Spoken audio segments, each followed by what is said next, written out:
Bon, merci pour l'organisation, les organisateurs, les dames et les messieurs ici présents, au thème. Donc, on peut passer à... Voilà.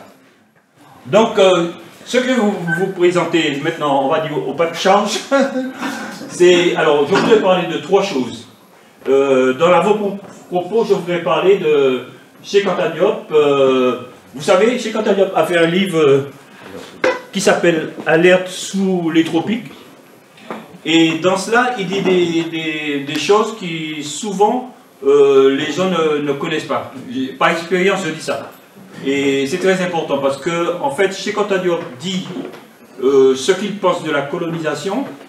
Et Cheikh Anta Diop dit aussi ce qu'il pense du Coran et de la Bible et de ces religions-là. Parce que souvent on dit que Cheikh Anta, il était musulman, non, il a fait l'école coranique à 4-5 ans, mais à 4-5 ans on ne te demande pas ton avis, d'accord? Mais il faudrait savoir ce qu'il en pense, parce que c'est lié à la suite de mon exposé, puisque ensuite je vais parler d'une réponse aux sémites d'Égypte face à leur comportement anti-éthiopien. Et puis dans un troisième temps, je vais parler, ce sera une réponse à la critique d'Omotunde, d'un égyptologue musulman, Abou Bakri Boussalam, qui a tiré à boulet rouge sur Kalala Omotunde. Après sa mort il dit qu'il avait déjà écrit le texte avant sa mort, mais en tout cas, il l'a publié après sa mort. D'accord? Donc, suivant. Merci. Donc, concernant d'abord en préliminaire, ce que Cheikh Anta Diop a dit, alors, effectivement, souvent les partisans de Diop, les Chamsou Diop, ils reçoivent deux attaques souvent. On leur dit que Diop est musulman, et puis on leur dit aussi que Diop avait épousé une femme blanche. D'accord? Bon, la deuxième chose, ça ne me concerne pas. Par contre, je peux répondre sur le fait qu'il était musulman. Alors, dans Alerte sous les tropiques, ici, que vous pouvez vérifier dans ce livre, alors Cheikh Anta Diop dit, dans un chapitre, il dit quand pourra-t-on parler d'une renaissance africaine? Donc ça c'est la page 33. Donc il dit le jour où l'Afrique redeviendra elle-même, c'est-à-dire quand elle cessera d'être engrainée de toutes ces croyances sordides qu'on lui a infusées méthodiquement. Ça c'est la page 43. Bon, ensuite, Diop précise qu'il a une entière confiance au continent africain, d'accord?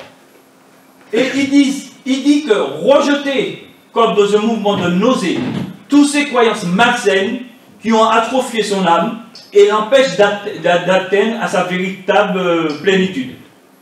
Il y a une communication instinctive entre l'Africain et la nature, etc.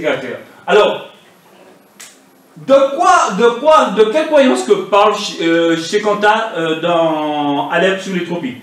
Il parle du christianisme et de l'islam. Vous pouvez vérifier à la page 44. Alors, il dit, mais rien ne garantit la durée de telle croyance devant l'éternité de l'univers. Ainsi, Diop parle de se libérer intellectuellement et de chercher dans la tradition africaine. Donc, il parle de religion monothéiste ancestrale contre l'aliénation culturelle. D'accord? Bon, ensuite, dans le chapitre qui s'intitule Vers une idéologie politique africaine, toujours dans Alerte sous les tropiques, Cheikh Anta Diop parle du flottement de la personnalité de l'Africain. Donc il dit, le nègre ignore que ses ancêtres ont été les plus anciens guides de l'humanité, c'est-à-dire qu'ils ont créé le monothéisme, ils ont créé la philosophie, l'écriture, les sciences exactes, c'est-à-dire mathématiques, physique, etc., etc. Donc mécanique, etc. Et puis à une époque où le reste du monde était plongé dans la barbarie. Donc suivant. Alors, voici un exemple que Cheikh Anta Diop dit quand il parle de l'aliénation des nègres. C'est pour vous dire, j'ai pris un exemple. Vous avez le président de la RDC, donc l'ancien Congo belge, qui va sur le mur des lamentations pleurnicher. Alors qu'au Congo belge, d'accord, il n'y a pas un lieu à la mémoire des 20 millions de Noirs qui sont morts hein, pendant Léopold, sous Léopold. Vous comprenez? Donc, alors que pas un seul monument à la mémoire des 20 millions de nègres massacrés n'a été construit en RDC, alors que ce macaque, je dis bien ce macaque, va prier sous le mur des lamentations. D'accord? Voilà le problème, voici un problème nègre. Oui. Un exemple, nègre. Qu'est-ce que tu as à faire avec les juifs là? Bon, au suivant. Donc, il y a une deuxième chose que Cheikh-Anta dit aussi. Il dit, en parlant de la France, il dit de toutes les puissances, parce qu'il y a des gens qui ne savent pas ça, ils disent les nations nègres, antériorité des civilisations nègres, civilisation barbarie, etc. Mais ils lisent pas, ils n'ont pas lu Alerte Utopie. Et il est clair concernant ce pays où nous sommes là. Bon, de toutes les puissances européennes qui dominent l'Afrique, la France est l'une des plus colonialistes, sinon la plus colonialiste. Le colonialisme français a même réussi un tour de force exceptionnel en créant des consciences politiques de tout âge, vieilles, d'âge mûr, jeunes, attelées à la défense de l'Union française. Elle impliquera toujours une exploitation unilatérale de l'Afrique par la métropole et un étouffement des aspirations nationales des peuples colonisés. Alors, il parle du danger du colonialisme, il parle de aveugle, le fait que les Africains soient aveugles d'esprit, l'Union africaine que nous balbutions comme des automates irresponsables. Le colonialisme français, c'est un poison. Son antidote, c'est-à-dire le seul remède efficace, c'est les dépendances nationales. Donc, Cheikh-Anta, il est clair là-dessus. Clair, net. Clair, net. Parce qu'il y a souvent des gens qui disent, mais attends, il était quoi du point de vue religieux, et puis du point de vue politique, vis-à-vis de la France-Afrique. Il est clair, il est contre ça. Il est contre. D'accord? Donc, voilà, je vais passer à la suite parce que j'ai plein de... Voilà. Bon, maintenant, je rentre dans le vif du sujet. D'abord, une réponse aux Sémites d'Égypte face à leur comportement anti-éthiopien. Vous savez très bien que ces temps derniers, les Arabes d'Égypte, ils ont fait plusieurs cacas nerveux ces dernières années, parce que, premièrement, Netflix avait publié un film sur Cléopâtre. Et les Arabes d'Égypte disent, ils ont vu rouge. Ils disent, mais non, non, qu'est-ce que c'est ces histoires de négresse, Cléopâtre? Bon, d'abord là-dessus, parce qu'il y a plein de choses qu'ils ont dit, les Sémites. D'abord, la réponse pour Cléopâtre. Lui, franchement, il a été trouvé les ossements de sa sœur, Arsinoé. D'accord? Et les études ont prouvé que Arsinoé, eh bien, avait du sang noir. Elle était à moitié noire. Alors, donc Arsinoé, c'est la sœur de Cléopâtre. On n'a pas retrouvé le corps de Cléopâtre, mais on a retrouvé le corps d'Arsinoé. En fait, ce qu'il restait. D'accord? Et les scientifiques, les spécialistes de ce domaine, ont dit, eh bien sûr, elle était en partie africaine. Donc, vous voyez ça, bon, donc d'une sœur de Cléopâtre, la princesse Arsinoé IV, d'accord? Arsinoé possédait des caractéristiques africaines, d'accord? Ce qui tendrait à démontrer que Cléopâtre avait aussi des origines africaines, puisque Cléopâtre avait le même papa et la même maman. D'accord? Donc, voilà. Donc, voici déjà une réponse. Voilà. Et ça, c'est sorti sous des journaux le blanc. Hein. C'est pas la revue de machin de journal africain ou bien d'Africamat qui sort une publication. Non, non, non, non, attention. C'est sorti, donc ça c'est le journal Le Monde. Et Le Monde dit, le fait qu'Arsinoé avait une mère africaine est réellement sensationnel et jette une nouvelle lumière sur la famille de Cléopâtre. Vous comprenez? Donc, il y a un égyptologue qui a reproduit, en fait, il a mis en 3D le visage de Cléopâtre et il a dit, voici la vraie Cléopâtre. Cet égyptologue-là, c'est aussi un blanc. Moi c'est pas quand je cherche l'approbation des blancs, mais quand il y en a qui disent, comme dit des rien n'a de bonne foi, moi je cherche là-dessus tout de suite. Hein. Ah oui, je dis, mais c'est bon, voilà.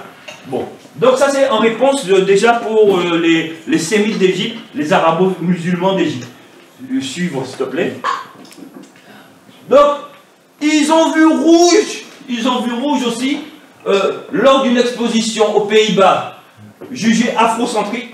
Ça a fait énormément de polémiques dans l'Égypte d'aujourd'hui parce que le musée des antiquités de l'Aide, d'accord, a été la cible parce que ils ont présenté des Beyoncé en reine Néfertiti de l'exposition de voilà, il y avait Rihanna dansant devant les pyramides, il y avait Nas déguisé en Toutankhamon, Eddie Murphy en Ramsès, etc. Donc, écoutez bien ce que je vous dis. Le service égyptien des antiquités a déclaré que le musée national des antiquités de l'Aide falsifiait l'histoire.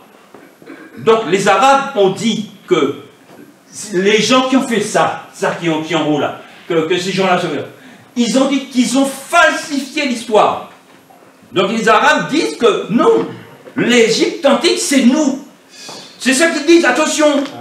Il faut voir le truc. Hein. Les Arabes aujourd'hui d'Égypte disent c'est à nous. Donc ils disent que c'est une falsification d'histoire tout ça. Et avec parce qu'ils ont dit que c'est une approche afrocentrique. Et ils ont interdit les Pays-Bas de fouiller en Égypte. Ils ont été tellement en colère, ils ont dit les Pays-Bas ne venaient plus en Égypte. Fouiller. Voilà. Suivant. Il y a aussi le frère Travis Scott, qui est un rappeur, qui devait chanter au pied des pyramides, et il a été interdit, persona non grata, simplement parce que lui, il avait dit que les Égyptiens anciens étaient des Noirs. Vous voyez? Donc il devait faire un super concert là-bas, d'accord? Alors le motif, c'est que au motif qui contrevenait au respect des traditions du peuple égyptien. L'Égypte est en outre en pleine campagne contre ce qu'elle dénonce comme une réécriture de son histoire. Donc les Arabes disent que nous sommes en train de réécrire leur histoire, que c'est à eux qu'ils mettent. Non, mais il faut le savoir. Donc, donc l'Égypte aujourd'hui, elle est vent debout contre des mouvements afro-américains qui revendiquent une filiation avec les pharaons. Donc ils n'en veulent pas. Voilà. Suivant. Alors moi, ma réponse, voici mes réponses. Réponse déjà, si on regarde les textes hiéroglyphiques, je vais aller vite, notamment le papyrus de Kharnoun, où vous avez ici les Égyptiens anciens qui sont nommés Kamites ou Kémites, etc. Et lorsque vous avez regardé les dictionnaires habituels, ils traduisent ce mot-là par égyptien. Mais il se trouve que le terme égyptien n'existait pas à l'époque pharaonique. C'est un mot qui vient de Utkata, qui est arrivé tardivement, d'accord? Donc c'était dans un temple de Mennefer, d'accord? Donc ça n'existait pas. Or, lorsqu'on prend ce mot hiéroglyphique des Médounétaires, lorsqu'on regarde, quand on regarde le dictionnaire Hanning, quand on regarde Wörterbuch, quand on regarde n'importe quel dictionnaire, le Faulkner, etc., eh bien, on voit qu'ils le traduisent bovin noir, troupeau noir. Or, bizarrement, lorsqu'on prend les mêmes mots et on fait simplement la différence sous les déterminatifs, là, ils disent égyptien. Ils disent égyptien. Tandis que là, ils disent oui, bovin noir, c'est noir. Mais là, alors une fois, je vous jure, j'étais en Martinique et c'était l'Institut Père qui m'avait invité. Et puis, ça m'a fait penser un peu à mon épouse défunte qui est partie il y a 1 an et demi de ça. Elle était là. Et il y avait mon petit-fils, le seul petit-fils que j'ai, parce que j'ai une fille unique qui a un petit-fils, Soigny. Il devait avoir 5 ans à l'époque. Et puis je lui ai dit, Soigny, viens, Et puis, si je lui dis, regarde, si je te dis que là, l'enfant a 5 ans, je te dis, Papou te dit, hein, là, ça veut dire les taureaux sont noirs. Et puis tu vois, ça c'est le morceau de cerveau. Et puis je lui dis, devant les autres, je lui dis, eh bien, tu me dois me dire, les gens là, ils sont comment? Il m'a dit, ils sont noirs. Voilà. Voilà. Un enfant de 5 ans. Et il n'y avait pas de trucage, un enfant de 5 ans, je l'ai fait venir, il était tout timide, il est arrivé comme ça. 5 ans, mais ils sont noirs. Bon, voilà. Donc, si les gens veulent nous prendre pour... Parce qu'il faut voir ce qu'il faut voir comme... Qu'est-ce qu'ils sont venus me dire? Voilà. Qu'est-ce qu'ils sont venus me dire sur ma publication pour le Chicotte Update? Ils m'ont balancé des singes qui copulaient avec des noirs. Ils m'ont balancé des crottes qui flottaient. Tout ça, j'ai supprimé. Ils m'ont dit que je suis un mythomane, etc. Il y a des Arabes qui viennent, il y a des Blancs qui viennent. Donc, voilà. Donc, alors, écoutez, tout le monde sait que, on ne va pas vous le refaire, vous le savez très bien, parce que si vous êtes là, vous connaissez Job, vous connaissez Obéga, vous savez très bien que chez Cantal, il a parlé des anciens. D'accord? Il a dit que Hérodote disait Mélacrorès, ou le triquès pour dire peau noire, cheveux crépus. Il a dit que Aristote, et ça a été même repris dans la revue par Bilodeau, qui disait à Gadmélanès pour dire excessivement noir, les Égyptiens et les Éthiopiens. Mais, on peut passer à la suite, merci. Mais, on peut aller plus loin. J'en ai détecté une trentaine d'écrivains de l'époque, de témoins oculaires des Égyptiens anciens, qui disaient qu'ils étaient noirs de peau et qu'ils avaient les cheveux crépus. Une trentaine! Et il n'y en a pas un que j'ai trouvé qui disent qu'il était brun, clair de peau, ou encore moins blanc, ou blond. Tous, ils disaient. Alors, je sais qu'on n'a pas beaucoup de temps, mais je vais nommer leurs noms quand même. Homère, Hérodote, Échille, Manéthon, Diodore. Vous pouvez même danser en même temps, parce que ça fait du bien, ça fait du bien. Hein. Diodore de Cécile, Strabon, Horace, Ovid, Hippocrate, Polybe, Agathos, parce que il faut que le truc monte pour les remercier. Voilà, Lucien de Sagostade, Clément d'Alexandrie, Phinon d'Alexandrie, Joseph, Juvénal, Suétone, Athénée, Élien, Damasius, Théodoré, Agnès Marcelin, Augustin, Diphone, Dion, Cassius, parce que je ne parle pas du cœur, lui. Non, c'est pas vrai. Solinus, Julien, Canus, Philostratus, Sextus, Empirus. Ah, il manque de tout ça, dans tous les us, il manque Anus aussi. Hein. Il était là, mais il n'a pas voulu écrire. Hein. Hippolyte, voilà. Bon, ça c'était pour lui. Bon, voilà. Alors, donc, oui, suivant. Bon. Maintenant que je leur ai les plaints, parce que je lui ai mis tout ça. Mais ils viennent simplement l'insulter, insulter. Je dis, mais écoutez, nous sommes des scientifiques. Argumenter, non, vous êtes des machins, non. Ils sont en train de pleurnicher, ils sont en train de faire leur quiz.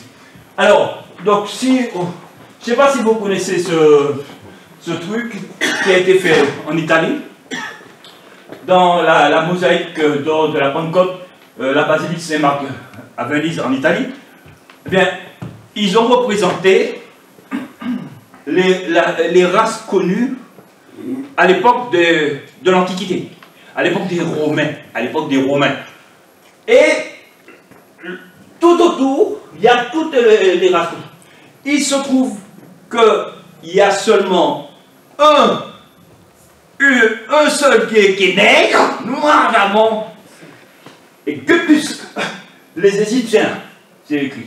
Sinon, là vous avez à côté les Arabes, et là vous avez les Égyptiens.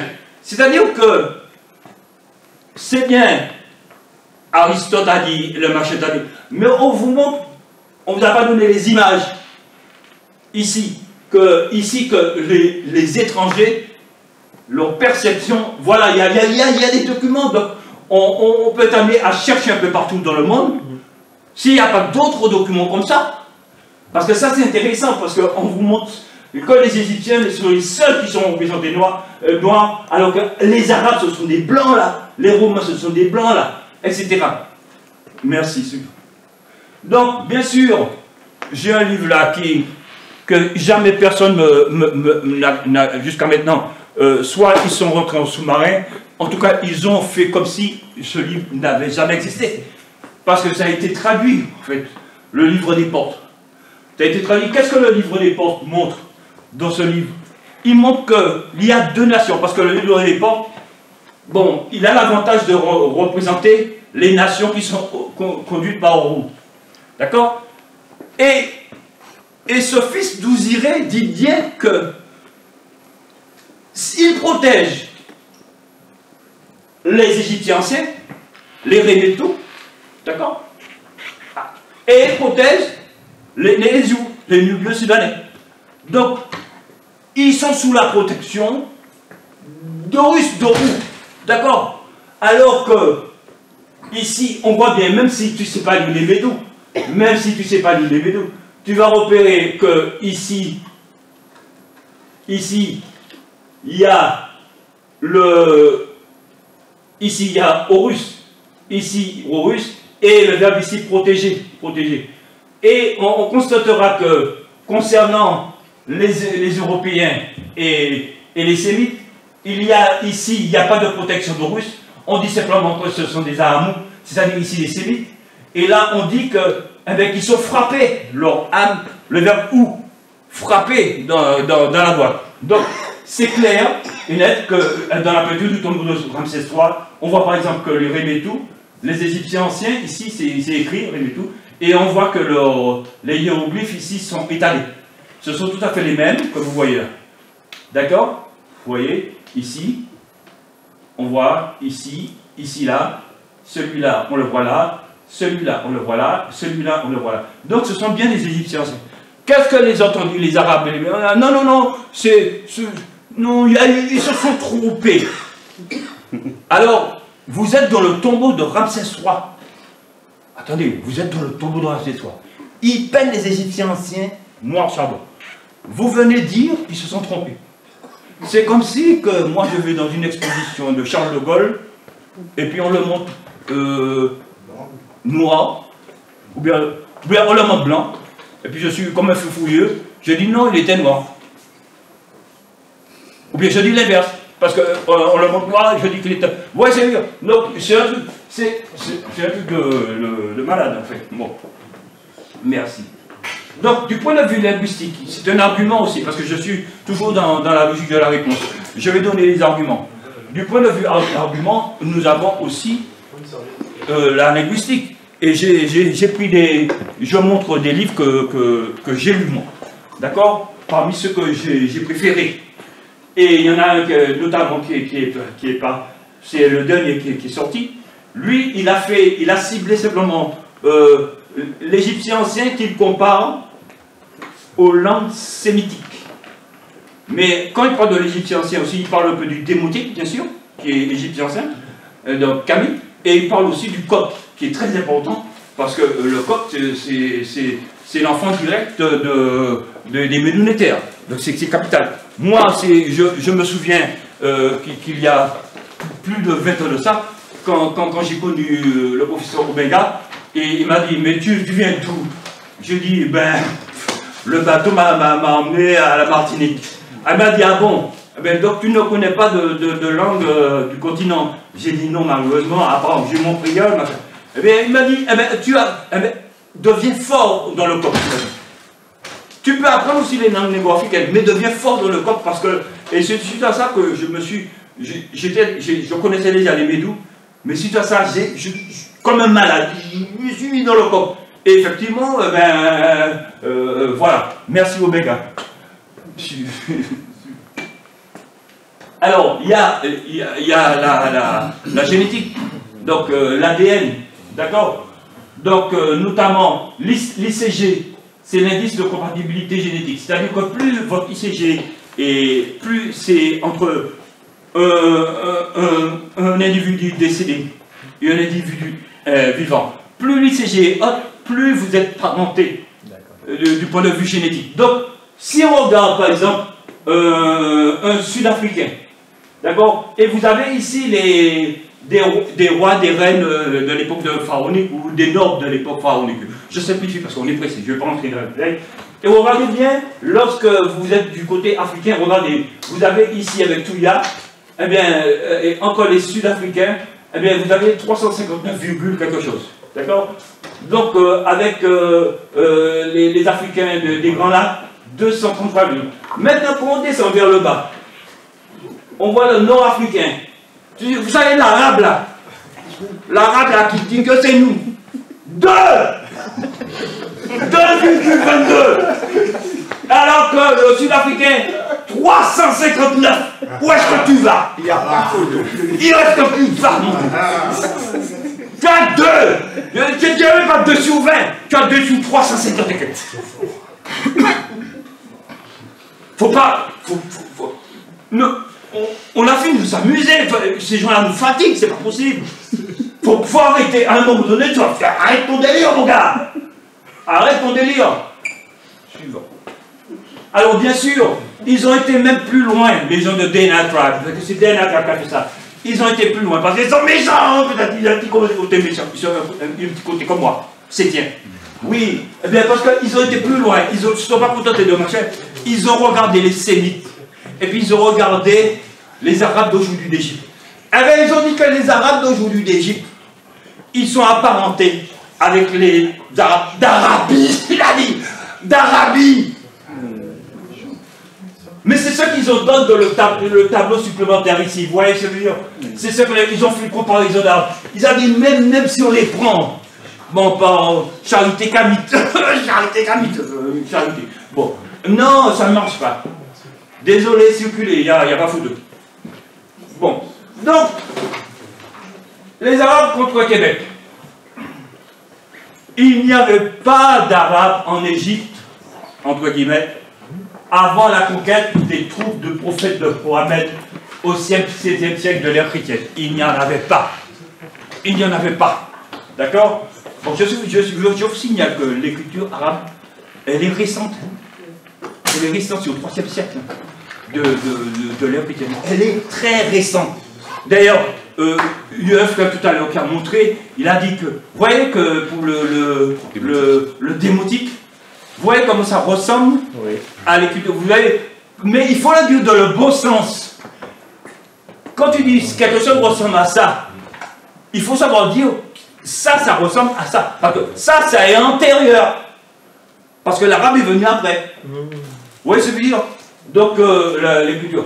Donc, et puis, les musulmans, là, les arabo-musulmans, ils ont les fesses entre deux chaises. Pourquoi? Parce que de côté, ils prennent l'argent du tourisme, mais de l'autre côté, sur le Coran, ils ont diabolisé Kemet. Parce que dans le Coran, donc, chaque fois qu'ils parlent dans une sourate du Coran, ils parlent de Kemet et des pharaons. Le pharaon, c'est le chef des démons. Après, le démon, c'est lui. Et tout ce peuple, ce sont des diables, tous les deux. Ils se sont des pervers. Donc, j'ai pas mis toute l'histoire. Il y en a plus. Écoutez, j'ai même, parce que moi, je prévois toujours un plan B, au cas où il y aurait un arabe. J'ai mon Coran là.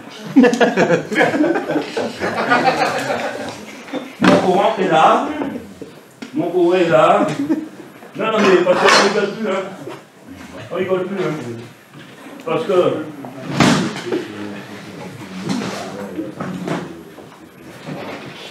Non, parce que, comme je vais dire certaines choses, mais je pensais avoir plus de temps. Mais j'ai porté ça, le Coran, hein, d'accord? Et j'ai porté la Bible de Jérusalem, d'accord? Donc s'il y a des contestations, j'ouvre le livre, je te fous ça dans le nez. Ok? Bon, donc, je répète, dans le Coran, il y a une infinité de sourates qui fait passer les Égyptiens, enfin les Kamites, pour des vauriens, de la merde, des démons. Et d'ailleurs, il y a un bon mensonge, ils disent que le pharaon s'est noyé dans le Nil. Parce que si, au niveau de la Bible, ils hésitent pour dire, bon, la mer, soi-disant, venus là, mais ils ne sont pas très précis. Qu'est-ce que le Coran va loin? Parce qu'il te dit que le pharaon, ce corps a disparu sous les eaux. Le problème, c'est que tous les pharaons susceptibles d'avoir été le pharaon de l'Exode, on a leur momie au musée du Caire. On a leur momie au musée du Caire. Bon, suivant. Donc, les moyens des Grecs anciens, ils font la différence entre les Égyptiens et les Arabes. Alors, vous avez notamment le père de l'histoire. Vous savez, dit par les Européens, celui que les Européens considèrent comme le père de l'histoire. C'est leur problème. Ils ont dit c'est Hérodote. Mais Hérodote, lui, dit franchement que les Arabes, ce ne sont pas les Égyptiens anciens. Déjà, Hérodote, dans son livre 2, paragraphe 104, il dit peau noire, cheveux gris. Déjà. on dirait déjà bouillonne. Déjà bouillonne. D'accord? Bon. Et déjà pour deux. En plus de ça, Hérodote dit très bien que les Arabes étaient complices des Perses. Et ils ont laissé passer les Perses sous leur territoire, Cambyse et compagnie, pour aller régler le compte des Égyptiens anciens. Parce que les Arabes avaient tellement la haine des Égyptiens qu'ils ont laissé passer les troupes perses. Parce qu'on nous a parlé tout à l'heure d'époque, le frère a parlé de l'époque intermédiaire, avec les Perses qui envahissent les Kémen. Ils étaient complices. Puisque Hérodote nous dit ils ont laissé passer les Perses pour faire la peau aux Égyptiens anciens. Donc il ne faut pas qu'ils me racontent qu'ils sont Égyptiens anciens. Qu'est-ce que c'est que ce bordel-là? Donc bref, Hérodote, le fameux peuple de l'histoire, a toujours fait la différence entre l'Égypte et ce qu'il appelait les pays des Arabes. Ça, pays des Arabes, c'est Hérodote qui le dit, hein. Pays des Arabes. D'accord? Bien. Donc, j'en viens à la troisième partie. Réponse à la critique d'Omotunde d'un égyptologue musulman, Abou Bakr Salam. Abou Bakr Salam, c'est quelqu'un qu'au départ que j'adorais. Mais oui, ça a été l'un des tout premiers disciples de Cheikh Anta. Et il a passé, c'est Cheikh Anta qui a repris au départ sa thèse de doctorat soutenue, etc. Mais ce monsieur, au fur et à mesure que les ans passaient, il a pris la cause pour les musulmans contre les Kamites. Parce que c'est un musulman. Et il voit et il défend apparemment certains intérêts, certains bénéfices qu'il a à être musulman. Alors, sur ce livre, dans ce livre-là, et ça je vais le prouver parce que je ne porte pas en l'air, dans ce livre-là qu'il a fait, d'accord, qui est là, il a... Merci. Il a d'abord insulté Kalala. Parce que, je sais que Kalala, je l'ai connu, il avait des défauts, comme moi j'ai des défauts. D'accord? Mais quand tu as quelqu'un qui est parti, qui ne peut pas répondre, il faut que quelqu'un réponde à sa place. Bien sûr. Surtout quand c'est bourré de mensonges, de trous dans la raquette. Donc il a dit que Kalala, qui réfute bien sûr l'existence de l'esclavage à Québec, eh bien là on commence par dire, avec un léger mépris, au Motunde que l'on pourrait qualifier d'amateur éclairé en matière d'égyptologie. Bon, soit qu'il soit un amateur, veux bien, que ce soit un machin. Mais toi, en tant que nec, tu dis ça sur mon frère. Mais c'est pour ça que je signale. Parce qu'il faut qu'il sache que j'ai dit ça. Je lui dis qu'Einstein n'avait pas le bac. Eh oui, Einstein, grand bon, il n'avait pas le bac. Et il n'y a pas une personne, même parmi les Noirs, qui ne parle pas d'Einstein. Non? Bien. Bill Gates, le patron de Microsoft, il a abandonné ses études. Et pourtant, il est milliardaire. Microsoft, il a abandonné ses études. Il n'a pas fait toutes ses études, il a abandonné.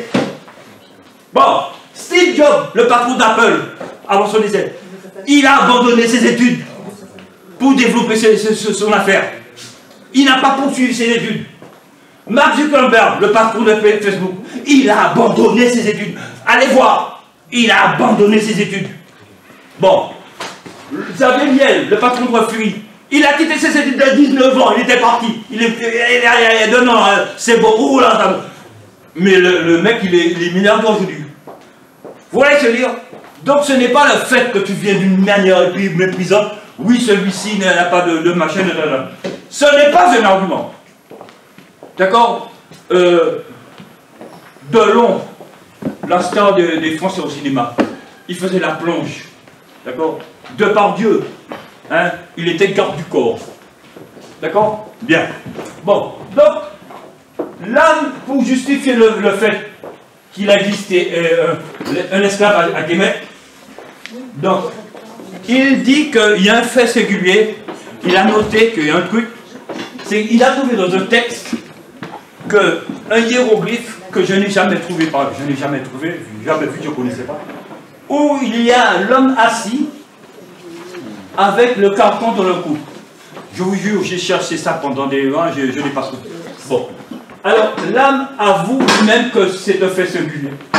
Le hiéroglyphe qui présente un homme assis avec autour du cou un carton, d'accord? Voilà, c'est celui-là.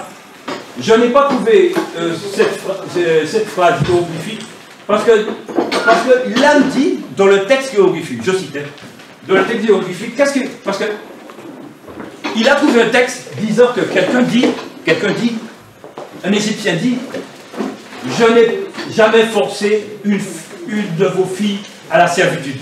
Le gars dit, je n'ai jamais forcé une de vos filles à la servitude.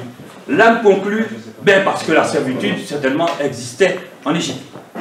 Et puis il dit, la preuve c'est qu'il y a un hiéroglyphe hein, dans le verbe qui soi-disant que c'est un verbe qui traduit par réduit en esclavage, où on voit le déterminatif avec l'homme, avec le...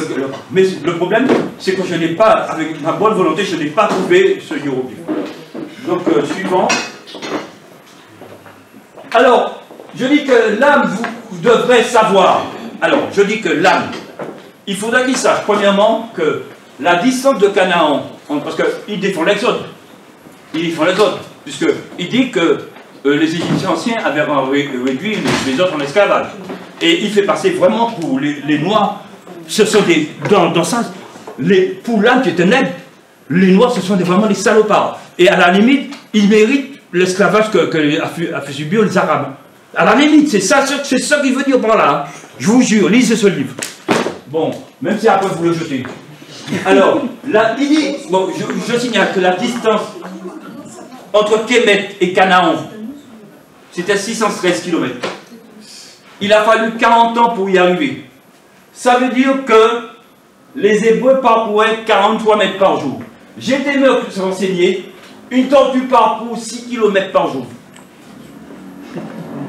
Un escargot parcourt 86 mètres par jour. Les Hébreux ont fait 43 mètres par jour, c'est-à-dire qu'ils ont été plus doucement qu'un escargot. Faut le faire. Ah, faut le faire. Bon, bien. Deuxièmement, Canaan, c'était soi-disant la terre promise. Mais il se trouve que Canaan faisait partie de l'Empire de Québec. Bon, voilà. Donc c'est pas normal que, soi-disant, tu vas te cacher sous une terre promise, mais tu restes dans le même pays. C'est-à-dire, c'est comme si moi je veux fuir la gendarmerie française, je dis tiens, je vais en Martinique. Ah, mais les gendarmes en Martinique maintenant à l'aéroport. On va dire, je suis un idiot. Moi, je vais ailleurs, moi. Bon. Donc, en plus de ça, vous avez une mission archéologique qui a été faite par des musulmans, Zayawas, qui dit que on a trouvé à l'époque des pyramides, on a trouvé des tombes d'ouvriers, d'accord? Donc, que cette histoire de les ouvriers étaient récompensés par Pharaon, et les nobles envoyaient même 11 veaux, tout le temps 11 veaux, et 23 moutons aux ouvriers. D'accord? Et puis on demande à l'âme, s'il y avait eu esclavage à Québec, pourquoi ce ne sont pas des esclaves qui ont bâti les pyramides?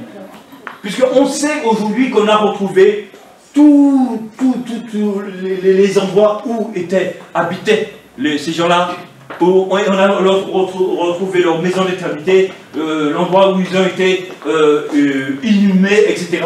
Et que Pharaon les avait remerciés. On ne remercie pas les esclaves. D'accord? Bon, donc vous avez aussi en Égypte le papyrus de la grève. Si l'Égypte Kémet avait un mode de production esclavagiste, il n'y aurait pas eu de papyrus de grève à Kémet. Vous avez déjà vu un papyrus de grève à l'époque de l'esclavage à la Martinique ou à la Guadeloupe? Bon, donc, et ces grévistes-là ont eu satisfaction.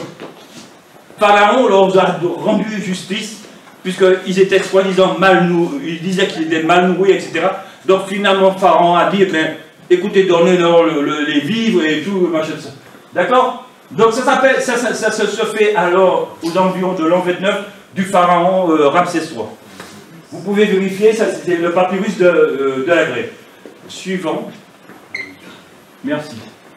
Donc, alors, Abou Bakr Moussalam trouve qu'il a trouvé la belle faille pour casser Omotunde. J'arrive dans le vif du sujet. Il a dit chouette, mais vous allez voir comment je le descends. Ah oui, je l'ai descendu là. Parce que il dit Omotunde a abordé le cas de Joseph. Vous savez, Joseph, c'est le truc des Hébreux là qui a été vendu par ses frères. Bon, alors, mais seulement pour. Alors, Omotunde a abordé le cas de Joseph, mais seulement pour remarquer qu'il est arrivé en Égypte sous les Hyksos. Déjà, c'était à l'époque des Hyksos et Kakrassou. Vous savez, c'était des étrangers. Bon. Et puis il dit qu'il aurait été. Que l'âme dit que si Omotunde avait lu le Coran, notamment la sourate 12, il aurait été moins catégorique sur l'absence de l'esclavage dans Québec. Puisque l'âme nous dit, d'après le Coran que j'ai ici, hein, il les vendit à vil prix et celui qui l'acheta était de l'Égypte. Donc, l'âme dit, eh bien vous voyez, le Coran dit que la pratique de la vente, de l'achat de personnes existait en Égypte, puisqu'à la preuve, le Coran le dit, verset 21, verset 21 notamment de cette fameuse sourate 12. D'accord? Mais le problème... Ah, c'est l'heure? Oui. Waouh! Ah ben oui, c'est 6 heures. Mais comment Abou Bakr Moussalam peut écrire des choses comme ça? Bon, le problème, non. Le problème, c'est que j'ai regardé dans la Bible, et que dans la Bible, en fait, ils vous disent que Joseph a été vendu et acheté par des Arabes. Et que le Coran reconnaît en plus l'antériorité de la Bible, c'est du fait suivant. En fait, la Bible dit autre chose. La Bible dit que ce sont des Ismaélites qui ont vendu Joseph, et les Ismaélites, ce sont les ancêtres des Arabes. Et un autre verset de la Bible te dit que ce sont des Madianites qui ont vendu Joseph. Or, les Madianites, ce sont des Arabes. Donc, est-ce que, comme disait Omotunde, est-ce que vous voyez l'affaire? Est-ce que vous voyez l'affaire? Donc, ce gros menteur, il va chercher dans le Coran. Il dit ce sont les Égyptiens qui vendaient, qui achetaient. Et puis, quand tu vas dans la Bible qui est antérieure, parce que le Coran a copié, mais ils ont mal copié. Exactement. Eh bien, la Bible te dit le contraire. Non, ce sont des Ismaélites et des Madianites qui ont acheté, vendu et tout. Donc, ce sont des Arabes. Donc, voilà que quelques mordicus, pour vouloir défendre les musulmans, les arabo-musulmans, il est capable de faire n'importe quoi, mentir, voilà. Donc, c'est dommage qu'il faudra s'arrêter là parce que c'est l'heure. Mais j'avais encore plein de choses à vous dire. Mais...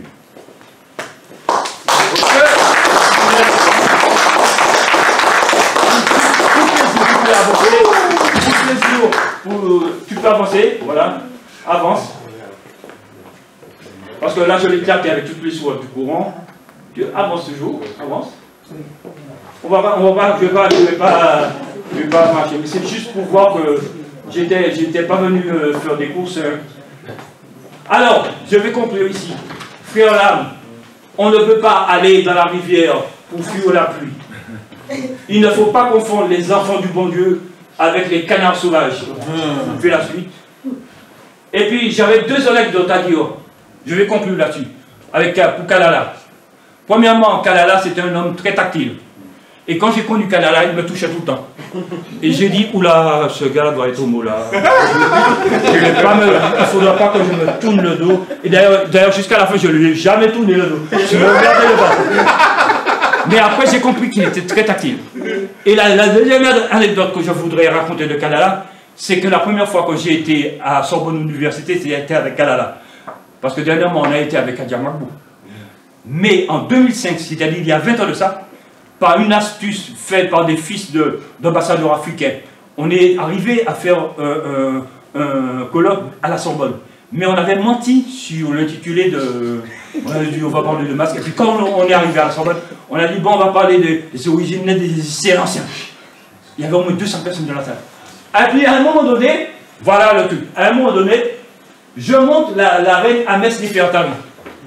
Et il y avait au moins une trentaine, je ne mens pas, il y avait au moins une trentaine de femmes blanches dans la salle, qui étaient des doctorantes ou des machins de sang. Et puis je dis, s'il vous plaît, est-ce qu'il y a une femme blanche qui pourrait me montrer au moins un sein à elle? Mais les deux. Silence dans la salle. Silence dans la salle.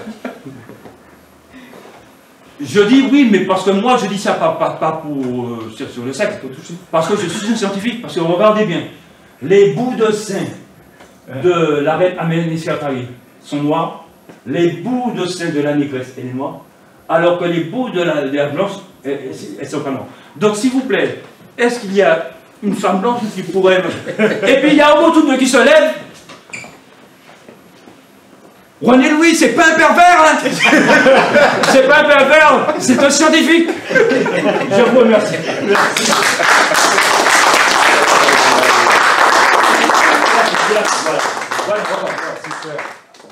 Voilà.